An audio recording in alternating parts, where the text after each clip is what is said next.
রবিউল আউয়াল মাস আসলে জেগে ওঠে। ভালোবাসার ওই দাবিদারদেরকে আমরা স্পষ্ট বলতে চাই, রাসূলুল্লাহ সাল্লাল্লাহু আলাইহি ওয়াসাল্লামের ভালোবাসা 12 মাস।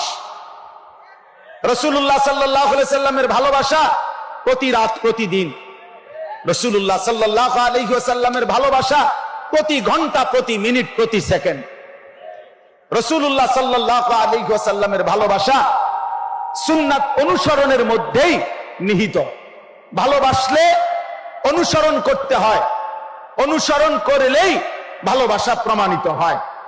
এজন্য শুধুমাত্র ঈদের উপরে আরো ঈদ, একেবারে আয়াত সাইয়্যিদুল আয়াত, আয়াতের উপরে আরো আয়াত, আরো কিছু যদি কেউ লাগানো হয়, এই দাবিদারদের কাছে আমাদের স্পষ্ট যে রাসূলুল্লাহ সাল্লাল্লাহু আলাইহি সাল্লামের একটা একটা সুন্নাত আপনি হাতে কলমে নিজ নিজ অনুসারীদের মধ্যে প্রমাণ করে দেখান, আমরাও আমাদের অনুসারীদের মধ্যে রাসূলুল্লাহ সাল্লাল্লাহু আলাইহি সাল্লামের সুন্নাত প্রমাণ করে দেখাবো ইনশাআল্লাহ।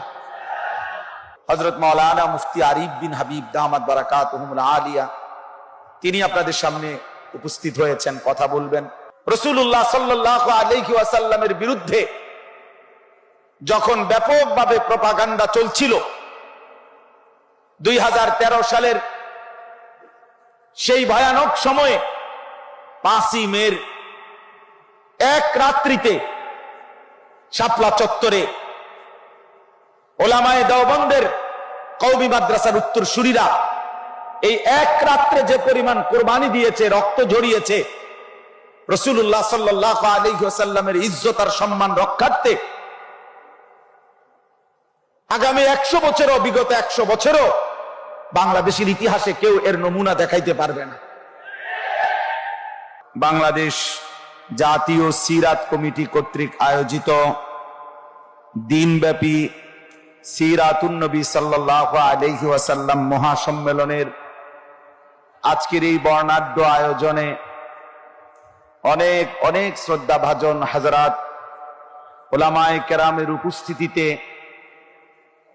দেশ সেরা বুজুর্গানে দ্বীনের আগমনে আল্লাহ তাআলা আমাদেরকে এমন মোবারক মাহফিলে মজলিসে আসবার, বসবার, জমা হওয়ার তৌফিক দান করেছেন, আলহামদুলিল্লাহ।